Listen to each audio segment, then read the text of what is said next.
Hello and welcome back to the Reflux Revolution podcast. I'm your host, Molly Pelletier, registered dietitian, founder of Flora Nutrition, and a former GERD sufferer myself. Welcome back to this podcast where we talk all things reflux, digestion, and gut health. Today we're diving into a topic that affects a lot of people in the reflux community, which is SIBO, or small intestinal bacterial overgrowth. What it is, how it develops, why people get stuck, and why this can seem like a challenging condition to treat. I'm joined by Amy Hollenkamp, who is a registered dietitian, a SIBO expert, and the creator of the SIBO Diaries. Her personal story with SIBO is a very inspiring one that I resonate with, that I know you will resonate with, and her approach to SIBO recovery is really a root cause approach. So you're going to really enjoy this conversation about some of the main reasons that people get stuck in the SIBO spiral. In this episode, we talk about Amy's journey, common pitfalls she sees people make when they're trying to treat SIBO, and her best advice for rebuilding a microbiome post-SIBO eradication and finding a sustainable path to gut healing and gut balance. So without further ado, let's get into it.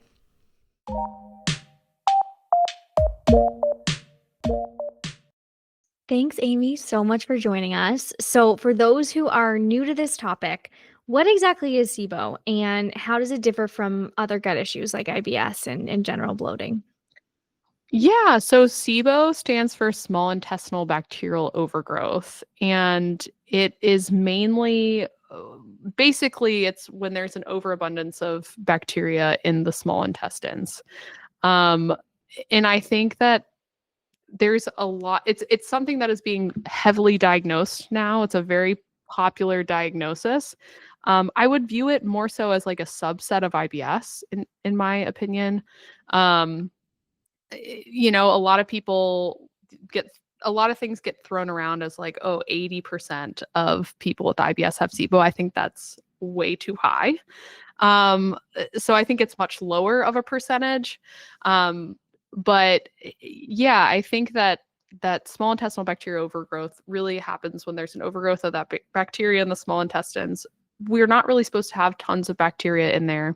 Usually it's going to be more so in the colon. There is a lot of misconceptions, though, now that SIBO has become popularized, and there's newer data that is probably important to go over in terms of how to approach a SIBO diagnosis. I think when it comes to SIBO, a lot of people are using breath testing. That's how it's typically diagnosed. So the theory is if you're trying to figure out if you have too much bacteria in the small intestines, is you would use I don't even know. Do you know what I'm talking about? Those little I don't know, Ziploc bag type thing. Collection bags. Yeah, collection bags. You drink a solution, then you blow air into the collection bags. And in theory, that's supposed to determine if you have elevated levels of gases that bacteria produce, and that's supposed to indicate SIBO. But there's a lot of issues with that testing. So it's sort of like SIBO's become a weird area right now because I am a true believer that SIBO is real and it exists. But I think that a lot of people are being diagnosed with SIBO and being led down the SIBO route that might be better suited focusing on other things. So yeah, I would say it's a true thing, but we're in a weird SIBO world right now, which I feel like might confuse some of your listeners. They're like, well, we're learning about SIBO, and then you're also saying that we might be overdiagnosing it. But yeah, it's just like a weird place for me to be in as someone who's been in the SIBO space for a long time, because my sort of philosophy around it has changed a little bit. I don't know. As it should, with more research, more experience, we're learning more about SIBO like every year. So that makes complete sense. Yeah, and I would say like probably the better way to think about it is the SIBO of today has much lower thresholds for bacteria in the small intestines. So like how we're defining SIBO is with much less bacterial overgrowth than the SIBO of the 90s and early 2000s. So when you start lowering the the amount of bacteria needed for the diagnosis, you're going to start diagnosing more people with it. And again, the lactulose breath test, which is heavily used, when they do studies, there's a lot of false positives, meaning the assumption is that the bacteria are making that gas, and that if you have high levels of gas before it hits 90 minutes is usually the cutoff I see a lot of people using. Sometimes it's 120 minutes. That is coming from the small intestinal bacteria. And so they're assuming that like maybe you have an elevation in that gas at the 85-minute mark or something. They might diagnose you with SIBO then. And it certainly could be in the small intestines, but we can't really know. It could be the solution hitting the large intestines. So that's the problem when they do studies where they look at the motility side of things. So when they look at how motility is running alongside at the same time of the breath testing, and they see like, oh, the spike in gas is happening at this point in the intestines, it's usually when it hits the colon. So that wouldn't necessarily be SIBO. That would be the colonic bacteria, which is supposed to create gases, increasing the gases and leading to the SIBO diagnosis. So that's why I think there's a lot of issues now with the overdiagnosis of SIBO, because when they've done studies where they do that simultaneously, and these are small studies, so like we need larger scale studies, you could see almost a 90% false positive rate, where that increase in SIBO gas, quote unquote SIBO gases, is actually coming from the solution hitting the colon or the large intestines. Does that make sense?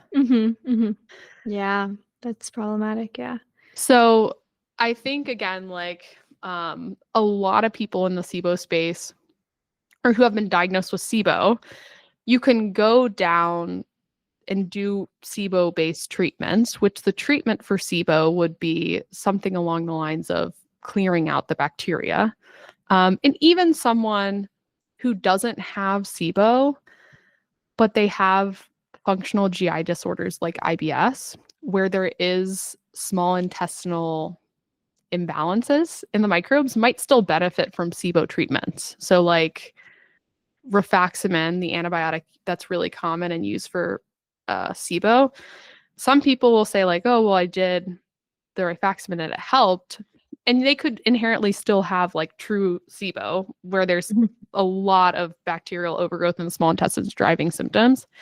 But they could even have like maybe dysbiosis that's being helped by the rifaximin in some way too, like clearing things out or pruning things a little bit. But again, I think the problem is that people get diagnosed with SIBO, and a lot of my patients will try the rifaximin and like maybe it helps a little bit or it doesn't help much. And then they're like, oh, we need more antibiotics and more antimicrobials.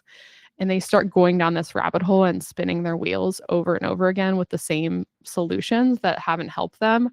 And I typically don't see like more antimicrobials or more like intensive antibiotics helping if the initial like round didn't help, if that makes sense.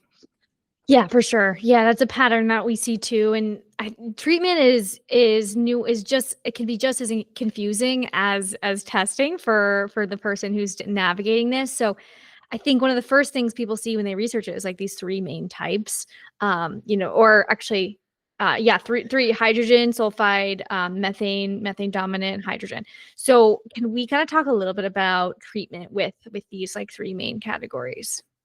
Yeah. Well, again, I think like in terms of, I don't even necessarily think I would get like too in the weeds on focus, like targeting one particular type of SIBO over the other without looking at upstream issues first. So, if there is truly a SIBO situation, or even if, again, someone's been diagnosed with SIBO, because again, I work with a lot of people diagnosed with SIBO that I don't think have SIBO, if that makes sense. So like, that's kind of what I'm getting at, is like, I'm a SIBO provider, but there's a lot of people that I work with who've done the SIBO treatments and maybe have done things very specific for hydrogen sulfide or very specific for methane or whatever, and haven't necessarily gotten benefits. And I think there's a variety of reasons for that. So I think first, like, just being able to say, like, okay, I got a SIBO diagnosis. I can experiment with that, but not being so like locked into it as like I can't pivot if it's not working. So I guess that's what I'm getting at to begin with, is like I Yes. really question the SIBO diagnosis to begin with, because Mhm. I work with people who have SIBO and haven't really benefited from traditional treatments. Some of them do. So I don't want it to sound like it's like rifaximin or Xifaxan Right. never works, because it does. For some people it's like the clouds have come out and like the sun is shining, or I should say the clouds have parted and the sun is shining for the first time in forever when they take like Xifaxan and rifaximin, and they're like, oh my god, this is amazing, I feel so great. And then a lot of people just aren't responders at all, and I just don't want the people that aren't responders to be frustrated and like keep going Right. down that rabbit hole when they might need to pivot. Yeah, it feels like a big dead end for a lot of people when they're like, I'll never get rid of this. And that's just not the mindset to have. Well, yeah, it feels like I'm like hopeless. Like I'm this Mhm. difficult case, because that's generally what they get told. They get told, "Oh, you're this difficult case and you probably like I've exhausted we've done 5 rounds of what I know how to do, so like I don't know what to do with you. You're this tough case." And I don't really think that that's accurate for a lot of people. I just think the solution isn't the right one for them. Right. Um and I think more people need to focus on the balance of the microbes. That seems to be much more heavily linked to symptoms than even SIBO is. So in some of the research, when you start getting really high amounts of bacteria, so I said like the threshold change. So like the 90s, early 2000s SIBO, you're going to have symptoms from that at high levels. So I do think that that's linked to symptoms. But when you get to like newer aged, like, more recent SIBO thresholds of diagnosis and how we're diagnosing SIBO now, um, I think that a lot of people probably need to focus more on the balance of the microbes and worry less about the abundance of the microbes. So, it's not necessarily about the amount of bacteria you have, it's the types of bacteria that are growing. So there was a really, really cool study. I believe it was in 2019. I think it was in Nature. But that study was really crazy because they were able to assess the small intestinal microbiomes, and they literally found that SIBO was not linked to symptoms, GI symptoms. So it was for functional GI disorders, people with functional GI disorders. And they even used a slightly higher threshold. They used 10 to the 5th CFU for the bacterial levels. So they found that the abundance didn't really impact symptoms as much as the balance of microbes did. So, if you have higher levels of certain microbes compared to other microbes, so the balance, it is much more associated with functional GI type symptoms, if that makes sense. So I think like when I think about how to approach things, I might think getting less in the weeds of like certain types of SIBO, although Mhm. I will say there are some differences in approaches that I would take. Like there are some different options that can kind of have been shown to lower methane. And there are certain like antimicrobials that can target certain things. So, especially if we suspect that there is truly a SIBO situation going on with really high levels of bacteria, doing some clearance for those specific types, I think makes sense. But I think for the majority of the people that I work with, redirecting a lot of their focus on how do I build a diverse microbiome that is going to fix dysbiosis in the small intestines. And again, some of those clearance-based strategies where you're using antimicrobials or antibiotics really could help, but you at some point have to rebuild Mhm. and foster a healthy microbiome to rid yourself of symptoms associated with things like IBS, like bloating, gas, diarrhea, constipation. Like you can't just blast that with antimicrobials and like expect that to just like, fix the Right. problem. Even it's so interesting to me. I don't know if it's still there. So don't come after me, whoever makes rifaximin and Xifaxan. But at one point they had it on their website that I think the average amount of time that Xifaxan provided symptom relief was like 10 weeks. It's like, that's not very long. And they were advertising it. So I'm like, I'm so confused. If that's like your big advertising pitch of here is rifaximin and it helps for 10 weeks, it just doesn't seem like the best pitch. Does it seem like a good pitch to you? No.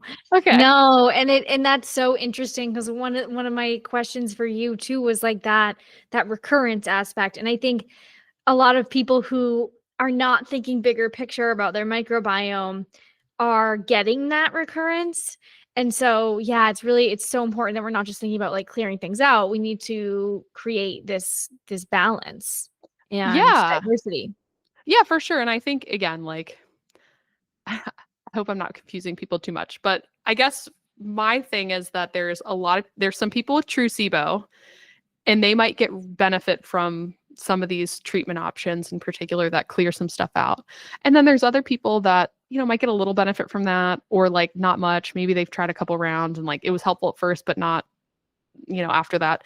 And I might consider those people of like, oh, they might need to just focus more on balance and less on like this idea that they need to like plow through and clear everything out and bomb their gut. But either option, at some point, they have to fix the Right. balance. And I think that what's interesting about that conversation of how do you balance out a small intestinal microbiome that's imbalanced is that I think like we talk so much about like probiotics and prebiotics, like we get like kind of into the weeds on that. But there's so many different things that go into like creating an environment for the microbiome to thrive. That's what I would mainly focus on, which is like goes well beyond probiotics and prebiotics. That's part of it for sure. But I think you almost have to zoom out and think like, what does my gut brain axis need to function optimally so that I'm creating an environment in my gut for my microbiome to thrive. Like the microbiome just doesn't become imbalanced just out of the blue. There's usually triggers. Some triggers are totally out of our control. Other triggers can be more in our control. But I think if we can build a diet and lifestyle um, and like the fundamentals that lead to a good environment in the gut for your microbiome, that's the core of the work that I do.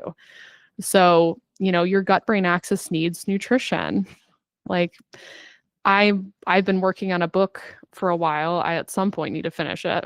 It's just like for people that don't know me, I have some young kids that I've been chasing for the last 3 years. So like writing my book in between naps and stuff has been a little interesting, but I need to finish that at some point. But the reason I bring it up is because during the process of writing my book, I basically researched almost every nutrient is needed for the gut brain in some way. So, um, you need thiamine to make acetylcholine to promote motility and to promote digestive capacity and all these things like to make the vagus nerve work. So that's just one nutrient. You need vitamin A and vitamin D for the immune system in the gut and to build a strong gut barrier and to help regulate microbes. You need iron to help deliver oxygen to the tissues in the gut. Like you need all these nutrients for the gut to work properly. And the real crux of the issue is that all the suggestions out there on the internet is to cut out all these foods with really no focus on how to re-enter them. And I think I will say that it's gotten better. Like I have seen a lot of people um, focusing on broadening up the diet a little bit more as of late compared to like the past.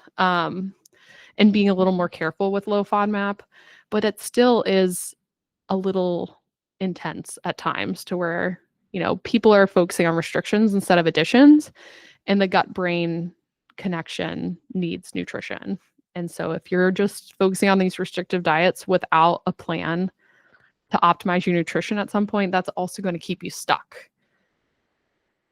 Yeah, physically and emotionally stuck. I totally agree. And you probably see this too, but I'll have clients who were diagnosed with SIBO years ago and they still are on a low FODMAP diet and they like believe that that is what they have to do to prevent SIBO from coming back. Yeah. Yeah, can you talk a little bit about that? Yeah. So, I mean, I think we have some data now. I don't think, I wish we had more, but there's only so much, I feel like so much money that floods into this type of research. But, we do have some data that low FODMAP does have some negative effects on the microbiome. It starts to deplete things like bifidobacteria, which is already low for IBS sufferers. So you're going from a situation where you're already struggling a little bit with bifido and lowering it a little bit more. And I'm not anti-low FODMAP, so I'll start there too. Like, I think there's a time and place for it. But I think it needs to be used wisely, and it wouldn't necessarily be my first line of intervention. Low FODMAP also raises Bilophila wadsworthii. I never know how to pronounce it, but it's basically a sulfur producer. So like you could be creating more of a hydrogen sulfide situation if you take out these FODMAPs. But again, FODMAPs are great food for your good microbes. So it's this weird situation of you're depleting your microbiome, but you're also usually depleting your own nutritional status. Not everybody, like I think there are people who are being guided properly that can maintain nutritional status on low FODMAP. It might be tricky and it might not be perfect, but if you're on low FODMAP for a short period of time, like you're supposed to be, and you're kind of maintaining nutritional status the best you can during that time, like I don't think people are really going to develop deficiency if they're on it for like 4 to 8 weeks. 4 to 8 weeks, not 48 weeks. But if you're continuing to be on it long term and then you're like, ooh, I'm still having symptoms, maybe I cut out this food, and it's just a continual progression of taking stuff out, you are going to dig yourself into a bigger hole. I find that nutrition optimization is probably the number one thing that helps push the needle for my patients from when they find me, because a lot of times they've already tried every SIBO protocol under the sun and it hasn't helped. And one of the reasons why is because they're not nourished. Your gut function will not work if you are not nourished. That could be calorically. So a lot of my patients undereat. If you don't have fuel for your gut brain connection, your body's going to not budget for that. Your body's going to budget for the things that keep you alive if you're underfueled. So it's going to send resources to the heart, to the lungs, but your GI is going to be one of the things that kind of makes budget cuts for. It's going to say like, oh, we're going to budget cut that area because it's less important than like your heart, lungs. I feel like reproductive stuff's kind of that way too. You lose your period if you're underfueling. But yeah, it's a bummer because I think a lot of the common practices for SIBO tend to lead to more small intestinal dysbiosis, which is usually the bigger culprit for symptoms. The imbalance. Yeah. Yeah. And I couldn't agree more. So for people with reflux, the same thing happens. So they'll eliminate all the reflux triggers. That might help initially, but then we're removing even more fat from the diet. We're removing even more foods from the diet. And pretty soon we are like getting 20 grams of fat a day, like not absorbing our vitamins and minerals, super constipated, malnourished. We're missing certain vitamins and minerals that also are important for obviously the vagus nerve. And all of this is important for reflux, but even like the LES, the lower esophageal sphincter to work. And so correcting these deficiencies, getting enough nutrition baseline, starting to diversify the diet slowly and gradually is like so pivotal. and it sometimes will get, pushback because there's a lot of fear like around adding these foods in of like, I'm already feeling so bad. How can Yeah. you tell me to like try apples again or Brussels sprouts again? Like, how do you navigate that?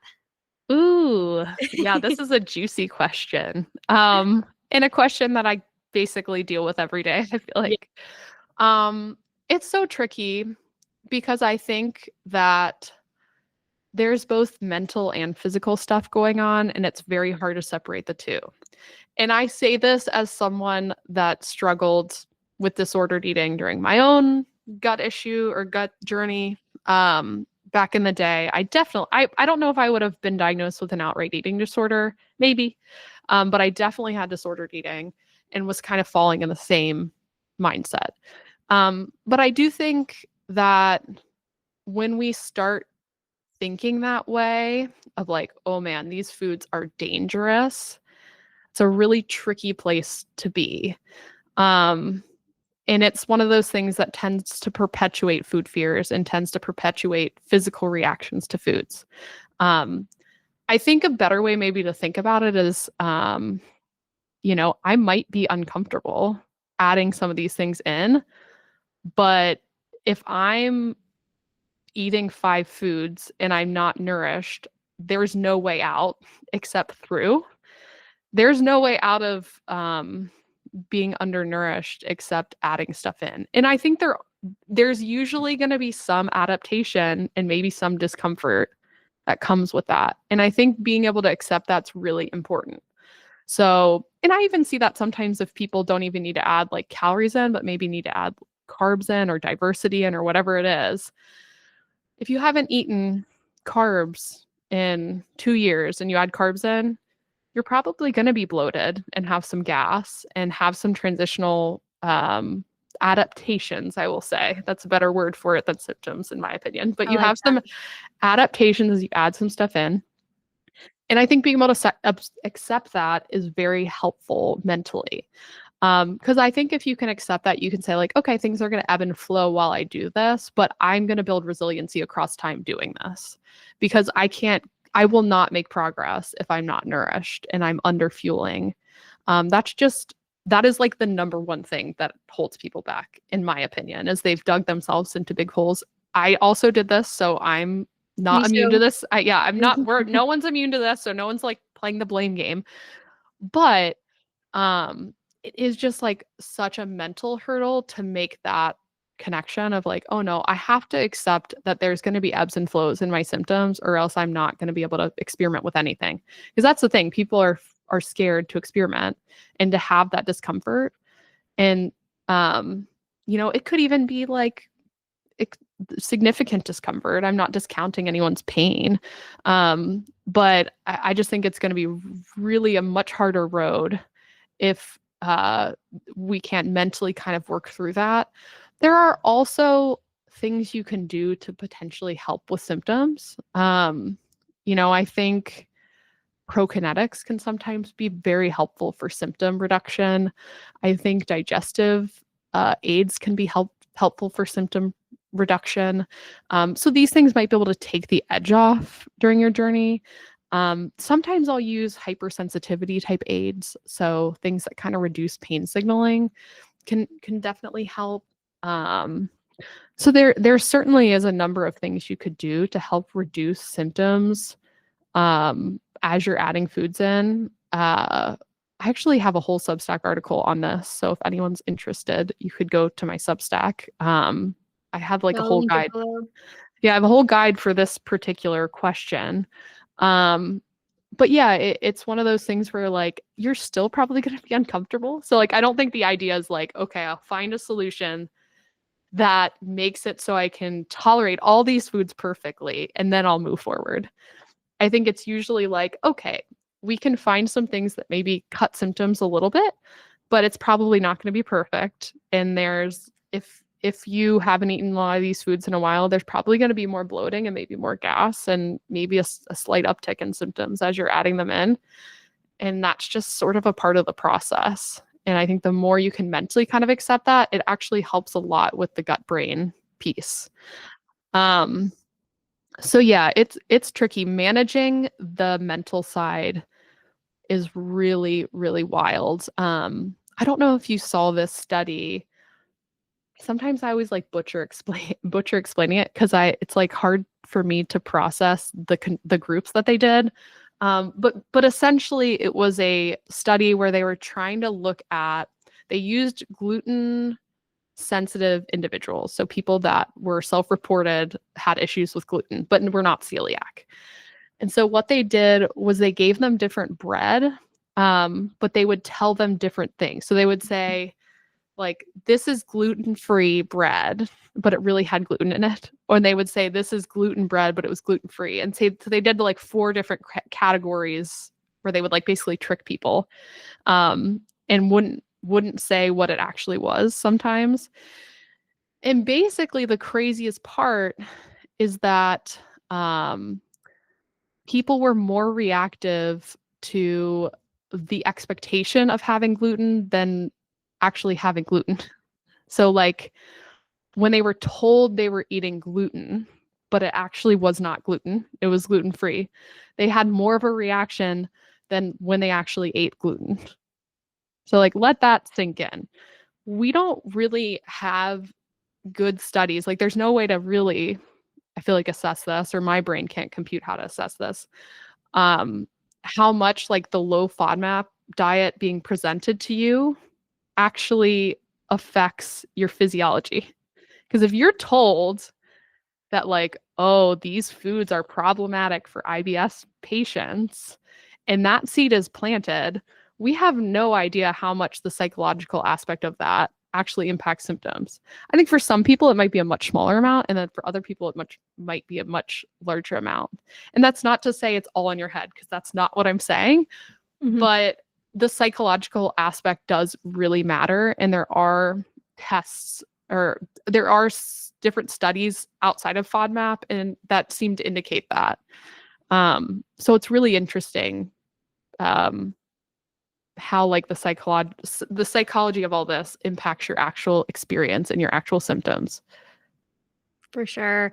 Removing the perception of danger from the food or even from symptoms. Like some of the work that we'll do, like mindset work with clients, is like when you do have a symptom, like that doesn't mean that there's damage happening from a reflux perspective, because there's a big cycle that we can get stuck in there. And then any sort of sensation equals damage. Any food that might cause symptoms Yeah. equals damage. And that's not a true thought or a helpful thought. So, like, breaking that cycle is Well, really yeah, I feel like the hard part is, not everybody, but I would say there's a large contingent.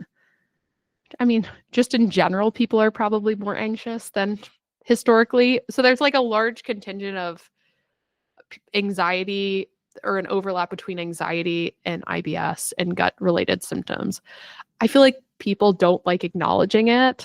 But like, I'm someone that runs more on the OCD anxiety spectrum, and it's very helpful for me to understand, like, when doubt and uncertainty is playing a role in my gut experience, because I didn't understand that while I was going through gut related issues. But looking back, um, I had so much fear around different things, so much fear around foods, so much fear around like different experiences that I just like avoided. Um, when you're avoiding a lot of things, just the act of avoidance is like basically a coping mechanism to try to protect yourself, but it also reinforces the idea that you needed to be kept safe. Like, when you avoid foods, it's like, oh, I avoided those foods and I stayed safe. It just reinforces it. It makes things much bigger. Mhm. Um, so it is tricky, I think, managing the mental side, and it's a part of that equation, right? The gut brain. We can't just avoid the mental health and like the psychological and mindset piece. And that's again another big area that I feel like doesn't get talked about, especially people coming from more of the functional holistic space. Um, because I feel like they sort of treat everything as like a very physical condition. It's like 100%. I mean, they say mind body, but I feel like how they treat it is very like physical, like there's a physical problem. And that may be true. That may be part of it. Like that there is some dysbiosis and there is some inflammation and there is some, dysfunction. But your mindset and how you're experiencing these things and how you're reacting to these things impact inflammation, the microbiome, digestive capacity, like all the stuff in the gut brain gets influenced by that as well. And I don't think people compute that as much. Yeah, I don't know. Mm-hmm. Does that make sense? 100%. And you mentioned like this idea of creating an environment for the small intestine. And I think that like anxiety management, supporting the gut brain axis, supporting your nervous system is really important for that, right? Because like motility, clearance. Yeah, for sure. I mean, I even think, we're talking a lot about like food fears and mindset stuff, but even beyond that, like some of more of the physical things you could support would be sleep, like optimal sleep, optimal nutrition we talked about before, like making sure your body has all the nutrients it needs, movement, like getting sun exposure, like all these foundational pieces that like people know about, but it's just hard to change habits. Like it just simply is. We're all busy. It's hard. And I don't think you need to be 100% in every area, but like, oh, you might need to be doing like B- work in some of these areas and then you'll make progress. Yeah. And like kind of being able to understand like what your weak points are. Is sleep something that, because I've worked with people and they'll say, I don't need 7 hours of sleep. It's like, okay, like how do you know that? It's very hard to know that. There's a very small percentage of the population that needs less than 7 hours of sleep. And it's unlikely that you fall into that category. So maybe we work on this and try to figure out how to get you a better quality sleep, how to get you falling asleep faster or staying asleep. But like all these things send safety signals to the body. So like if you're getting enough sleep, that's your body says, oh, we feel safe. We're getting sleep. If you're getting enough nutrition, the body says, oh, we feel safe to like metabolically function and use our resources where we see fit instead of being kind of constrained by resources and limited. So that sends safety signals as well. When you're like experimenting with foods and being more open with foods, that sends safety signals to the body of like, hey, foods are safe. Foods are going to be helpful to get you better.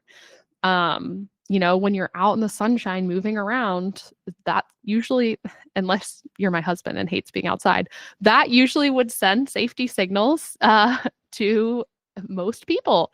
So yeah, I think again, it's one of those things. I think a lot of we overcomplicate things in the gut health space, but a lot of what tends to get people better is really highly focusing on safety signals and helping your body feel safe from a variety of different angles, both mentally and physically. And that's usually what pushes the needle for a lot of people. I totally agree. I love the idea of safety signals. It's so important. And I think it's hard because a lot of people want the supplement, they want like the quick fix, and like you said, there's often a reason these issues have developed, and some of them are in our control, some of them are not, but they're multifaceted, right? And there's levers that we haven't necessarily pulled, and I find too that creating those safety signals you could do that in a variety of ways, as we're discussing, that pushes the needle. Yeah, for sure. And again, I think these are the issues that most of my patients struggle with that's missing. Like they've done all the SIBO protocols. Like they've done all, to me, it's fairly easy to like set up a SIBO protocol. It's like, antimicrobials like typically are going to work or they're not going to work. And I think you should be able to use that data. And even if they do work, you still need to focus on these things. Right. But like right. People just keep going back to like, maybe the protocol really worked. and they say like, oh, I need to just take, like symptoms came back, I need to just take rifaximin again. And so then they take rifaximin again, and it's like, oh, that worked too. And then symptoms come back and they take it a third time. And they're like, wait, that wasn't very helpful the third time.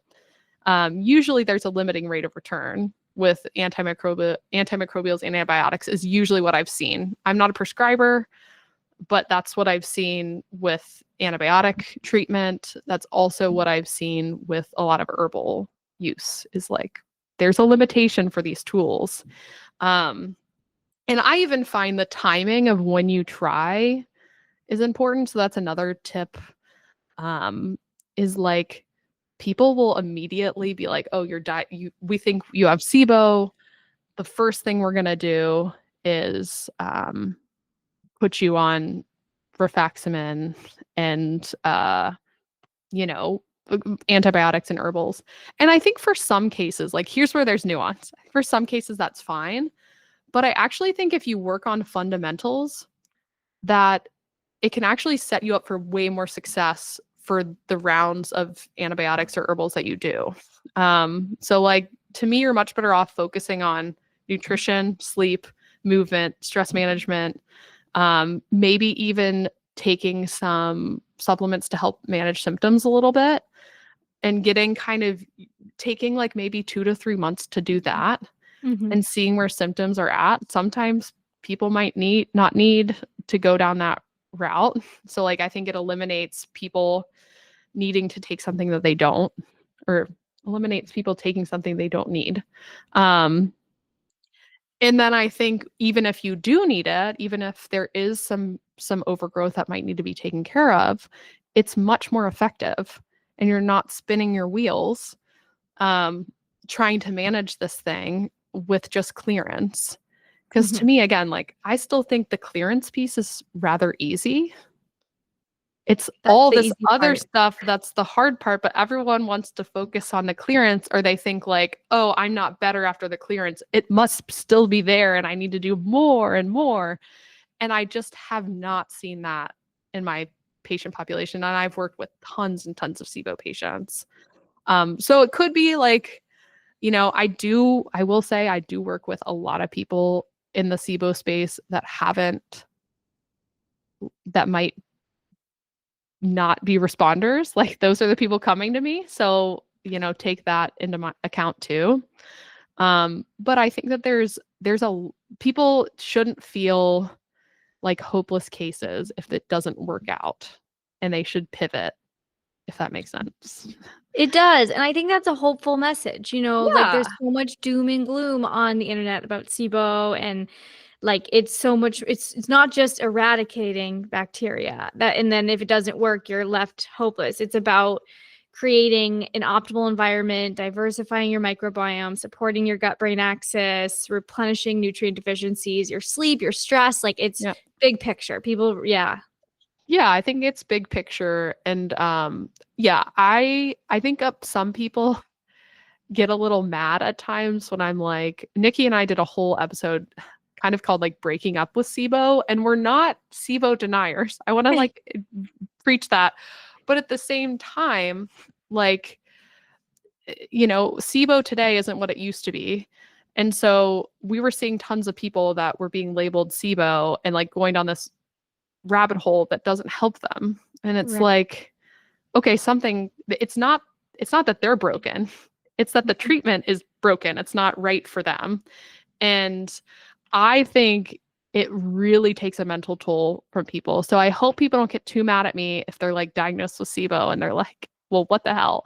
She's saying that I might not actually have SIBO and I'm more confused now. I think more of the message is that you're welcome to experiment with SIBO-based approaches, but, just try not to be so like identifying with that diagnosis so much that you can't see the forest through the trees, and see other things that you have to focus in on.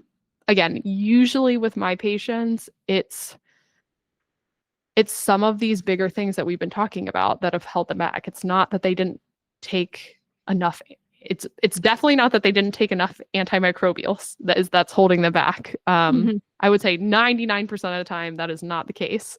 It's much more that like, oh no, they're eating 10 foods and they're depleted and they're really stressed and they haven't been out with their friends in, a month.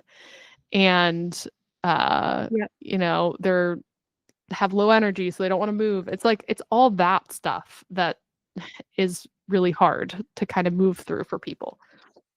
Yeah, even in I'm guessing people are wondering about SIBO who are listening to this podcast, but absolutely, I think everyone listening to this podcast is dealing with reflux in some way, and this is so true for reflux too. Yeah. Like these are the things that I see holding people back. So, yeah, this was super helpful, Amy. I want to respect your time, so I want to ask you if people are wanting to learn more about your podcast or your work, where should they find you? Well, we have a lot of episodes of the IBS Freedom podcast, so check that out.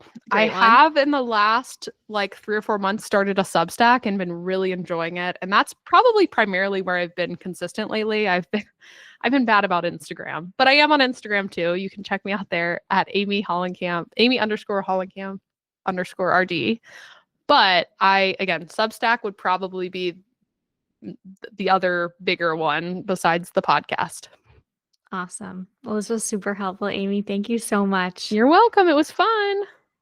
If you enjoyed this episode of the Reflux Revolution podcast, please give this video a like, give us 5 stars on Spotify, share it with a friend who may be struggling with digestive health, and make sure to subscribe. It really supports this podcast. It helps me continue to provide evidence-based information at zero cost to consumer. Thank you again for being a part of this community, and we'll see you in the next episode.